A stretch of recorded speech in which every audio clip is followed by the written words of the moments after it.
दोस्तों, मैं विकास आप सबका स्वागत करता हूं आपके अपने यूट्यूब चैनल एजुकेटर विकास पर।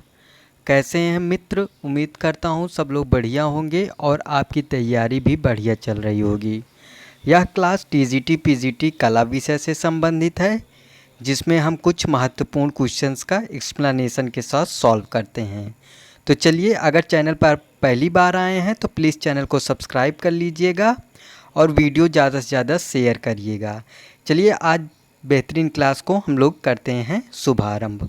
आज का पहला क्वेश्चन है, सुधीर रंजन खास्तगीर कढ़ाई की शिक्षा हेतु कहाँ गए थे? Option A Japan, option B Australia, option C England and last option D Germany.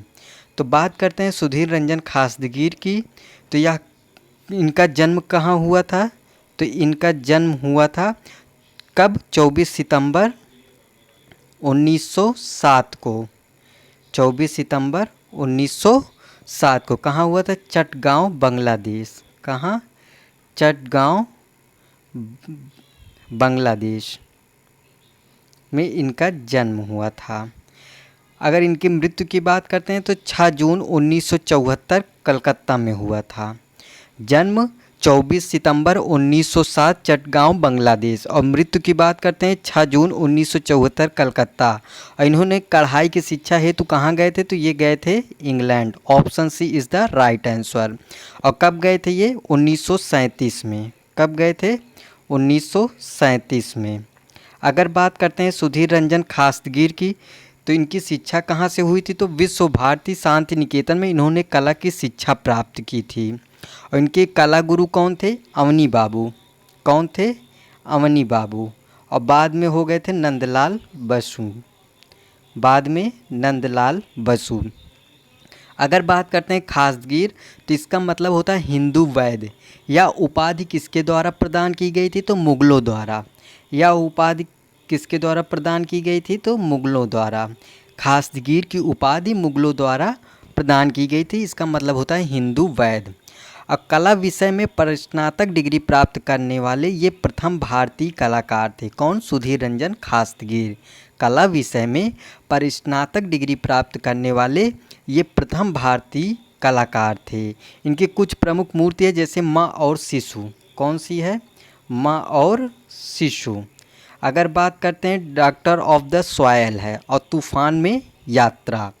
तो इसका राइट आंसर क्या हो जाएगा? सुधीर रंजन खास्तगीर कढ़ाई की शिक्षा हेतु कहाँ गए थे? तो यह गए थे England. Option C is the right answer.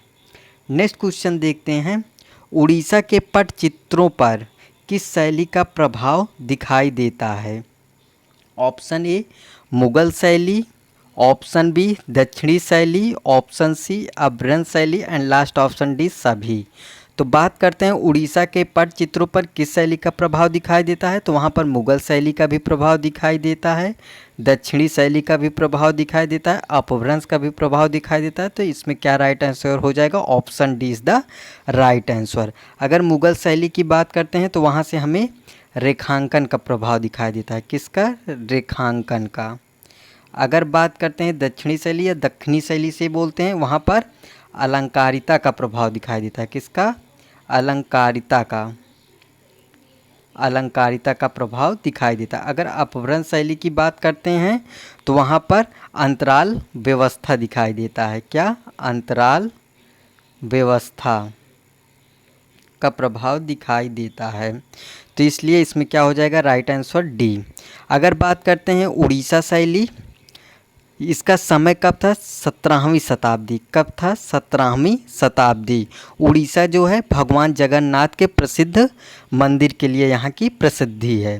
लेकिन अगर बात करते हैं उड़ीसा शैली के पटचित्रों का विषय क्या था? तो राधा कृष्ण था। क्या विषय था? राधा कृष्ण। नेक्स्ट क्वेश्चन देखते हैं, सुमेलित नहीं है। एक तरफ ए पार्ट है, एक तरफ बी पार्ट है। इसमें सुमेलित नहीं है। ये है जयमंगला। जयमंगला का संबंध बता रहे हैं यशोधर पंडित से है। एक तरफ बता रहे हैं चित्रलक्षण। चित्रलक्षण में किसका संबंध बता रहे हैं? नग्नजीत। किसका? नग्नजीत। शिल्प सूत्र का संबंध बता रहे हैं भुवन देव से। और नाट्य शास्त्र का संबंध बता रहे हैं धनपाल। अगर बात किया जाए जयमंगला का तो यशोधर पंडित है, ये सही है।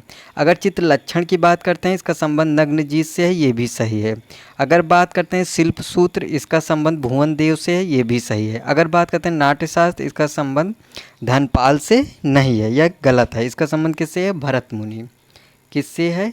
भरत मुनि से। नाट्यशास्त्र का संबंध किससे है? भरत मुनि से। भरत मुनि ने इसमें क्या बताया है? 8 रस। कितने रसों की चर्चा किया है? 8 रसों की चर्चा किए हैं इसमें भरत मुनि ने। 49 भावों की चर्चा किए हैं। कितने? 49 भावों की चर्चा की है, 49 भाव बताए हैं उसमें। और 36 अध्याय बताए हैं। कितने अध्याय बताए हैं? 36 अध्याय बताए हैं। तो इसमें राइट आंसर क्या हो जाएगा? Option D. नेक्स्ट क्वेश्चन भी है, सुमेलित नहीं है, वही चीज़ है, एक तरफ ए पार्ट है एक तरफ बी पार्ट है। अगर बात करते हैं आकृति का संबंध बताते हैं द्वियामी से है। मान को बोल रहे हैं वर्ण तीव्रता का फीकापन या गहरापन, ये मान के लिए बता रहे हैं।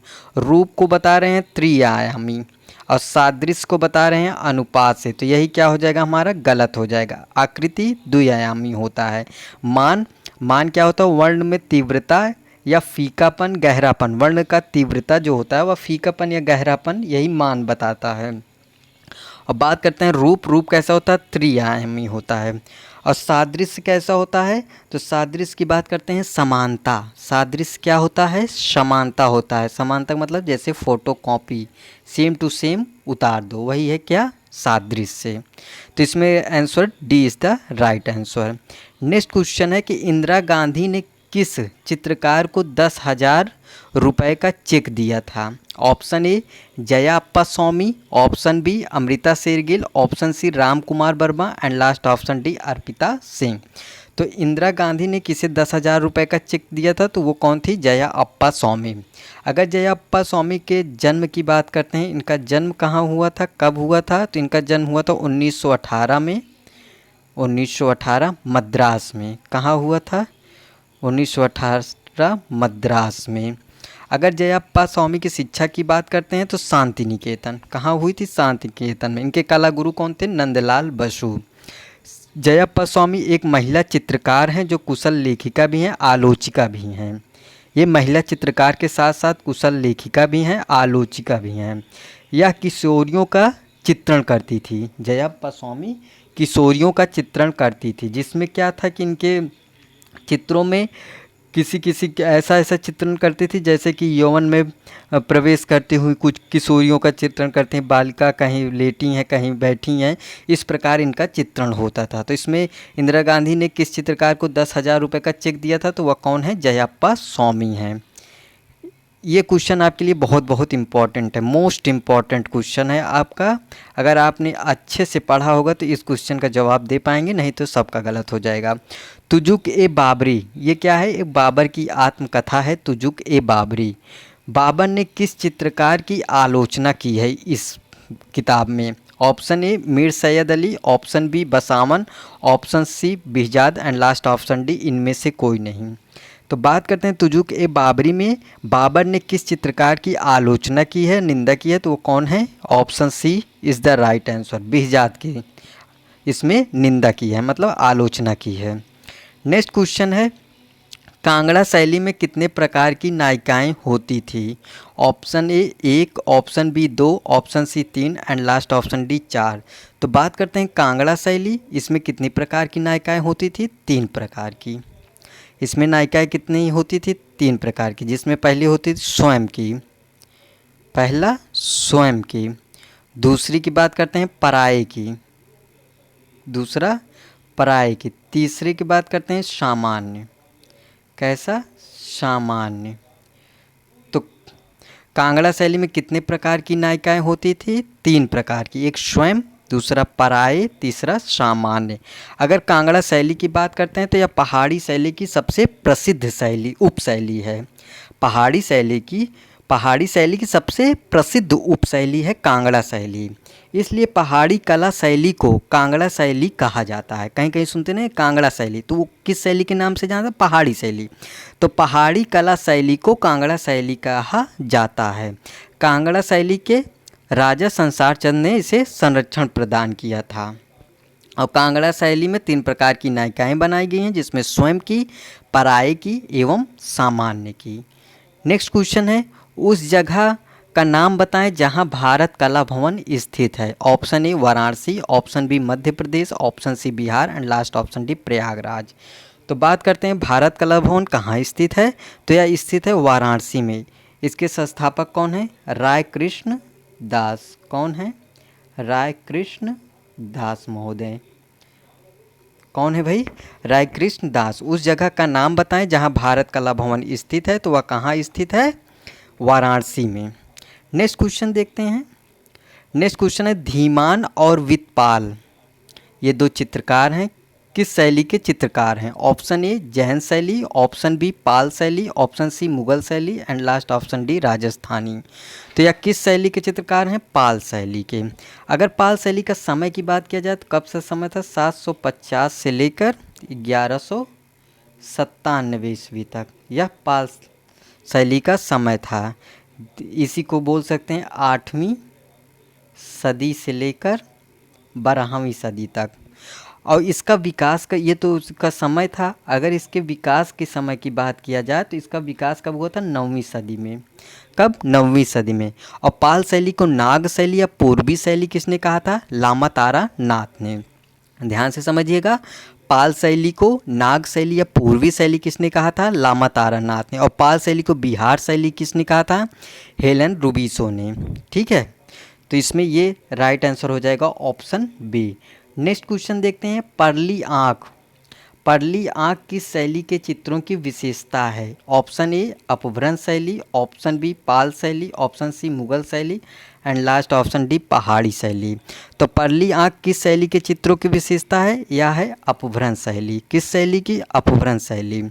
अगर अपभ्रंश शैली की बात किया जाए तो इसका समय कब से? 7वीं सदी से 12वीं सदी तक। 7वीं सदी से 12वीं शताब्दी तक। और इसी को अपभ्रंश शैली, इसी को जैन शैली भी बोला जाता है। जैन शैली या अपभ्रंश शैली। जैन शैली किसने कहा था? राय कृष्ण दास या मोती चंद ने। जैन शैली की खोज किसने की थी? डॉक्टर आनंद कुमार स्वामी ने। किसने की थी? डॉक्टर आनंद कुमार स्वामी ने। तो ये था आज का इम्पॉर्टेंट क्वेश्चन। आपका क्या स्कोर होता है आप कमेंट बॉक्स में ज़रूर शेयर करिएगा, और वीडियो कैसे लगी ये भी आप ज़रूर बताइएगा। चलिए मिलते हैं नेक्स्ट वीडियो में, तब तक के लिए बाय बाय, टेक केयर, धन्यवाद।